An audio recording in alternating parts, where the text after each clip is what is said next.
सद्गुरुवे देवाय नमः। नमो नमो गुरुदेव को, नमो कबीर ही कृपाल, नमो संत शिरोमणि जीवन के रक्षपाल। पारग रूप कबीर गुरु दीन बंधु निर्धार, बंदी चोर कृपाल प्रभु विघ्न विनाशक हार। बंदो सदगुरु पार की धरो चरणों में शीश, हाथ जोड़ी स्तुति करूं। श्रोता बन अर्जी करूं, करहूं भरोसे दास। मनसा वाचा कर्मणा जीवन देन त्रास। न गुरो दिग तत्वं न गुरो दिग तप गुरु ज्ञानात्रपं नास्ति, तस्मै सद्गुरुवे नमः।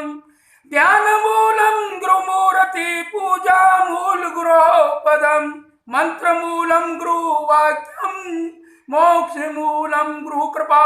गुरुदेवो गुरु धर्मो गुरु निष्ठा परतप, गुरो परतप नास्ति नास्ति तत्व गुरो परम। मातृ देवो भव पितृदेवो भव आचार्य देवो भव, अतिथि देवो भव। परम पूज्य श्रद्धेय संत समाज मान्यवर धर्म प्रेमी बंधुओं तथा श्रद्धा मूर्ति माताओं और बहनों,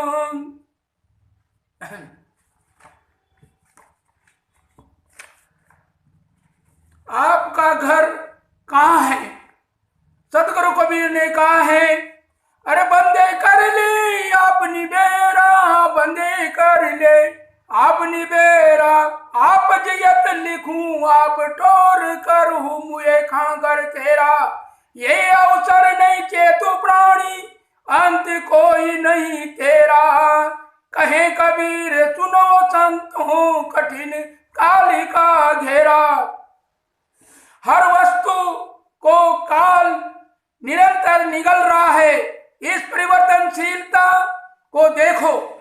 दृष्टा और दृश्य तो दो है, इनका विवेक करो। आप दृष्टा हैं और जड़ दृश्य है।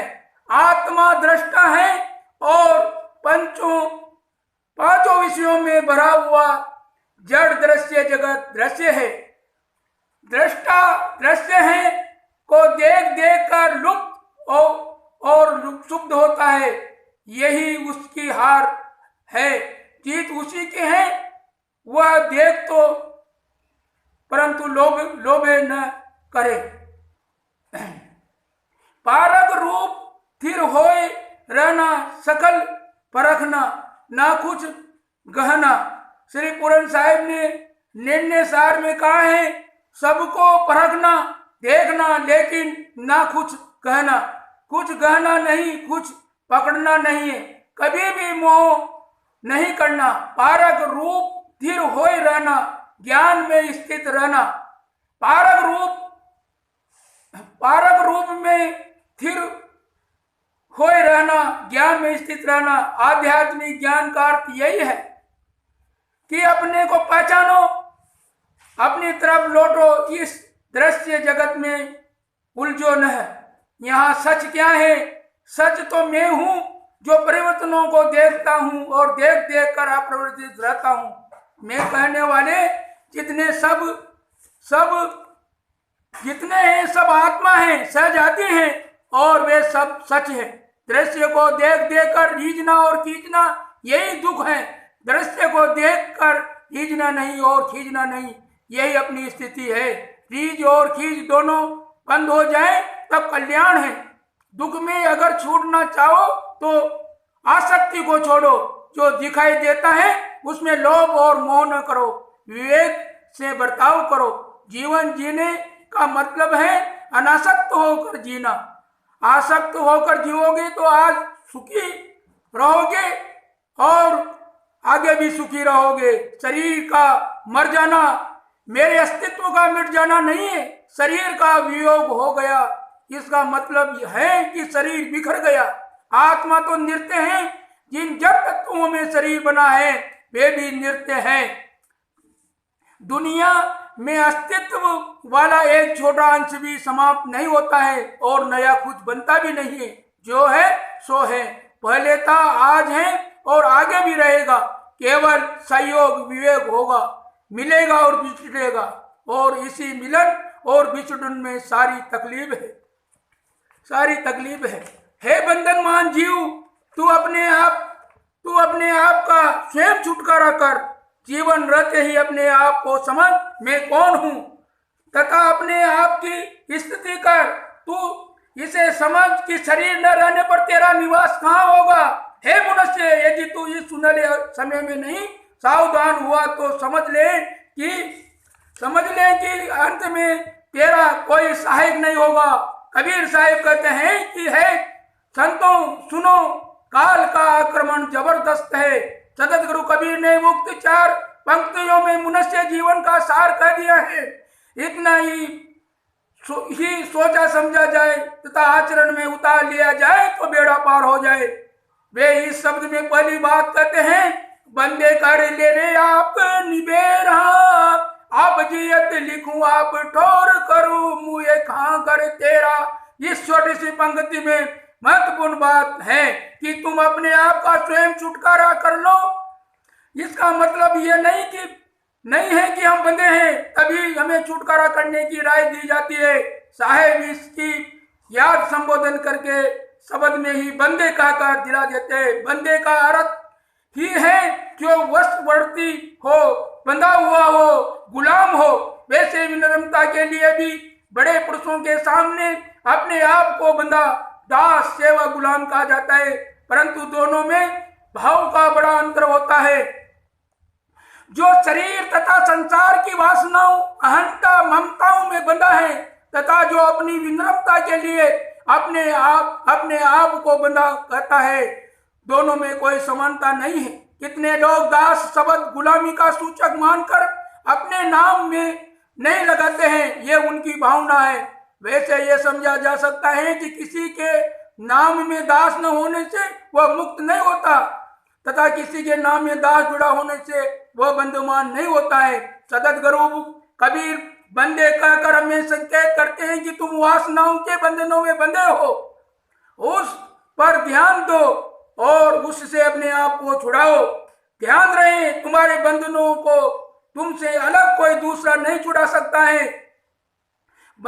यही बंधन, यही सब बंधन है और वे सब मनोगत है। इन्हें हमने ही बनाए हैं, इन्हें हम ही मिटा सकते हैं।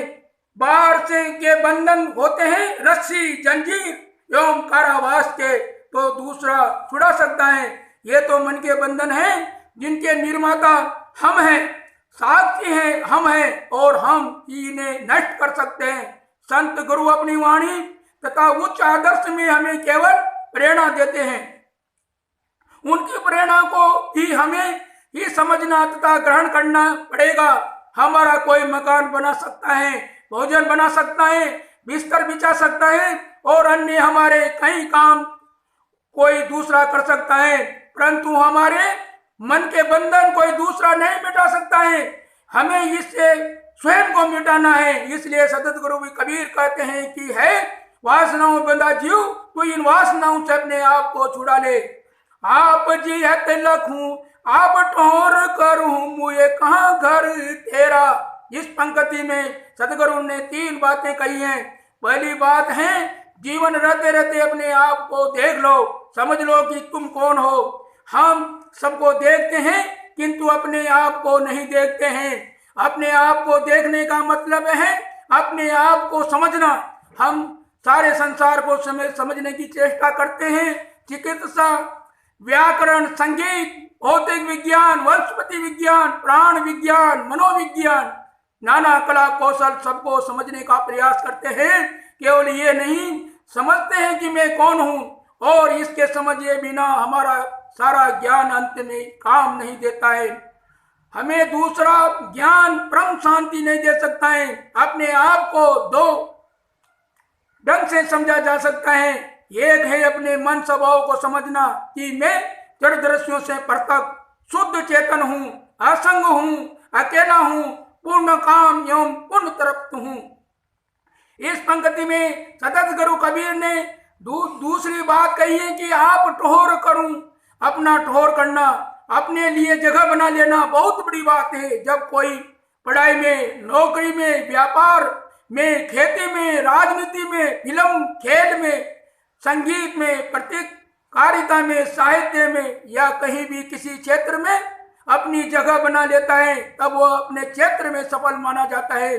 परंतु जीवन की अंतिम सफलता के लिए हमें अपना ठोर खोजना होगा, हमें जगह बनानी होगी। यदि भटकते हुए आदमी को एक अस्थायी मकान मिल जाए तो उसकी खुशी वहीं जान सकता है। हमारे भटकते हुए मन की जगह कहाँ है, वह कहाँ स्थित हो सकता है, जहाँ से फिर न उठना पड़े। इस जगह की हमें खोज करनी चाहिए, हमें अपनी जगह बनानी चाहिए। ये जगह है मेरी अपनी चेतना, मेरी अपनी आत्मा। किसी के पास अस्थायी घर न हो तो वह जहां तहां भटकता है। यदि उसे अस्थायी घर मिल जाए तो उसका भटकना छूट जाता है। हमारा मन इसलिए भटकता है कि उसे अस्थायी घर नहीं मिला है। जब अपनी चेतना के अस्थायी घर का परिचय हो जाए तब कहीं नहीं भटकेगा। आप ठोर करूं अर्थात स्वरूप स्थिति करो, अपनी आत्मा में लीन हो। तुम्हारी अस्थायी जगह तुम्हारी अपनी आत्मा है, तुम्हारा चेतन स्वरूप ही तुम्हारा परम आश्रय है। इस पंक्ति में तीसरी बात है, मुझे कहाँ घर तेरा,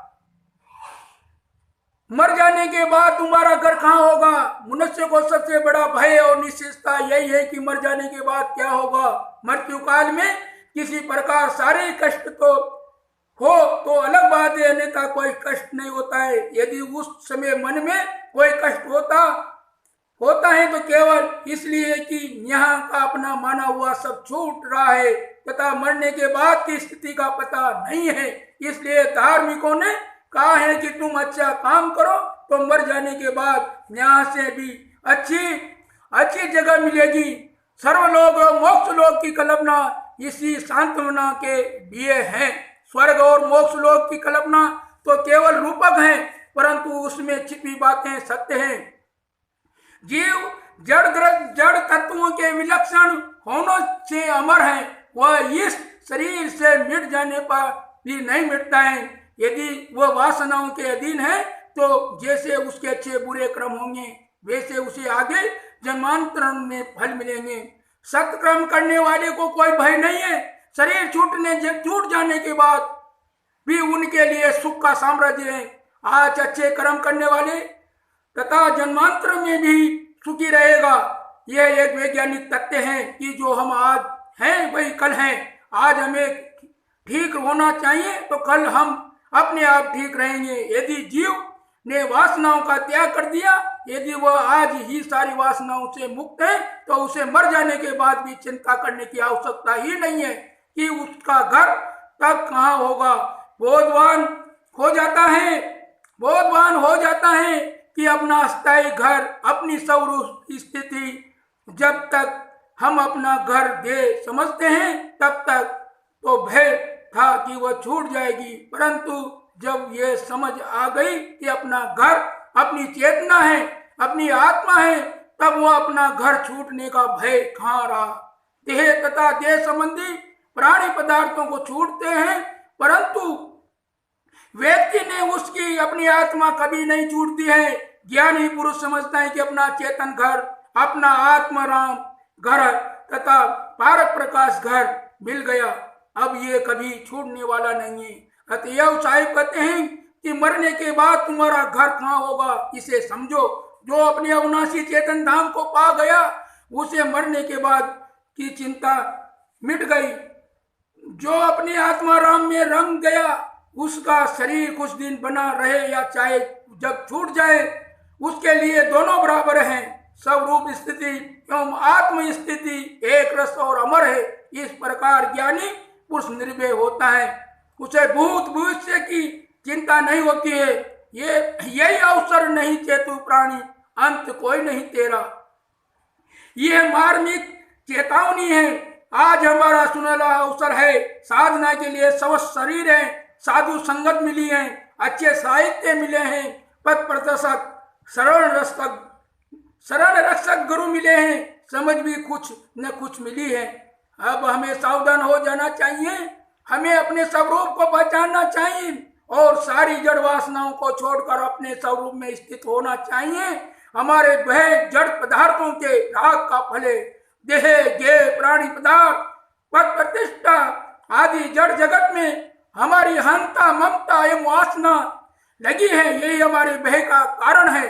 हमें तत्काल सारी हंता ममता को छोड़कर अपने चेतन स्वरूप में स्थित होना चाहिए और स्थित होना चाहिए, जिसे हमारा सारा भय छूट जाए और कच्ची स्थिति से मुक्त होकर पक्की दशा में पहुंच जाए। यदि हमने ये काम अभी नहीं कर लिया तो अंत में हमारा साथी कोई नहीं होगा। जब शरीर साथ नहीं देता तब अन्य कौन क्या साथ देगा। कहे कबीर सुनो संतों ये कठिन काली का घेरा। सतत गुरु कहते हैं है कि है संतों, काल का घेरा बड़ा कठिन है। यहाँ काल शब्द में श्लेष है, इसमें दो अर्थ चिपके हैं। काल का अर्थ है अज्ञान और काल का अर्थ है मौत। इस अज्ञान का घेरा, अज्ञान का विस्तार बड़ा कठिन है। जीव थोड़ा भी सावधान हो तो तुरंत अज्ञान के जाल में पड़ जाता है, क्योंकि अज्ञान का विस्तार बड़ा कठिन है। यदि कोई साधक की समझ पाता है उसे क्षण में ही अज्ञान कहाँ ले जाए जाकर पटक दे सकता है, इसलिए वह सावधान रहता है। हमारे मन का ज्ञान हमें क्षण क्षण भव में डुबाने के लिए मानव तैयार बैठा है। हमें उससे सतत सावधान रहना चाहिए। साहिब ने साकी ग्रंथ में कहा है, मन को मृतक जान के मत कीजिए विश्वास, साधु तहाँ तक भय करे तक पिंजर साहस। अतएव साधक वही है जो अंतिम सांस तक सतत सावधान रहता है। दूसरा काल मौत है, इसका भी विस्तार कठिन है। ये इस शरीर के जन्म काल से निरंतर मार रहा है। इस शरीर को काल निरंतर निगल रहा है।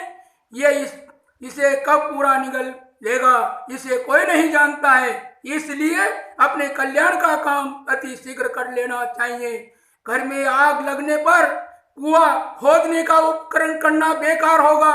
जब तक जरा अवस्था दूर है, मौत नहीं आई है, अपने कल्याण का काम कर लो। शीघ्रातीत सारी वासनाओं को छोड़कर स्वरूप स्थिति कर लो। यही अपने आप को संसार से छुड़ाना है, यही अपने आप का निबेड़ा करना है। अहंता एवं ममता एवं वासनाओं ही बंधन है, इसको मिटा देने पर जीवन मुक्त हो जाता है। कुछ पल की है जिंदगानी, कुछ पल की है जिंदगानी, एक रोज सबको जाना, बरसों की तू क्या सोचे, यहाँ पल का नहीं ठिकाना। कुछ पल की है जिंदगानी, एक रोज सबको जाना, बरसों की तू क्या सोचे, यहाँ पल का नहीं ठिकाना। और मलमल के तुमने तन को ऐसा निहारा, मलमल के तुमने तन को ऐसा निहारा, इंद्रों की खुशबू से महके शरीर सारा। मलमल के तुमने तन को ऐसा निहारा, इंद्रों की खुशबू से महके शरीर सारा। कुछ पल की है जिंदगानी, एक रोज सबको जाना, बरसों की तू क्यों सोचे, यहाँ पल का नहीं ठिकाना। अरे एक रोज खाक में मिलेगा सारा, एक रोज खाक में मिलेगा सारा, यहाँ पल का नहीं ठिकाना। तन हरि का दर्पण मन में इसे बसा ले, तन हरि का दर्पण मन में इसे बसा ले। करके अच्छे कर्म जो कुछ पुण्य धन कमा ले, आएगा वह घड़ी जो कोई साथ न देगा। कर्मों का एक रोज सारा हिसाब होगा। कुछ पल की है जिंदगानी, एक रोज सबको जाना, बरसों की तू क्यों सोचे, यहाँ पल का नहीं ठिकाना। कर्म आएगी मैं घड़ी जो कोई साथ न देगा, कर्मों का एक रोज सारा हिसाब होगा, इस बात को ना भुलाना, बरसों की तू क्यों सोचे, यहाँ पल का नहीं ठिकाना। जो तू चाहे मुझको छाड़ सकल की आस, मुझे ऐसा हो ही रहो सब सुख तेरे पास। वर्त वही है जो बुरे कर्मों को त्यागूं, और वर्त तो झूठ पसारा। वर्त वही जो बुरे कर्मों को त्यागूं, और वर्त तो झूठ पसारा। पाप वही है मन बद्ध विकारा, जो सो सत्संगत तीरथ सत्य, हर दुर्गुण नाचती लागे वारा। भक्ति वही है गुरु प्रेम नटारा। हे भाइयों और बहनों, इस असार संसार में ये जीव ही सार वस्तु है, इसका सार समझो। यही नर नारायण है, देह है। ये देह जीव के ज्ञान करने का साधन है। आप जिसको ईश्वर कहते हैं वह तो जीव के भीतर मिलता है। भजन करो भगवान के, विलंब करो ना कोई, ना जाने इस जीव का कौन घड़ी क्या हो। साहे बंदगी साहे बंदगी।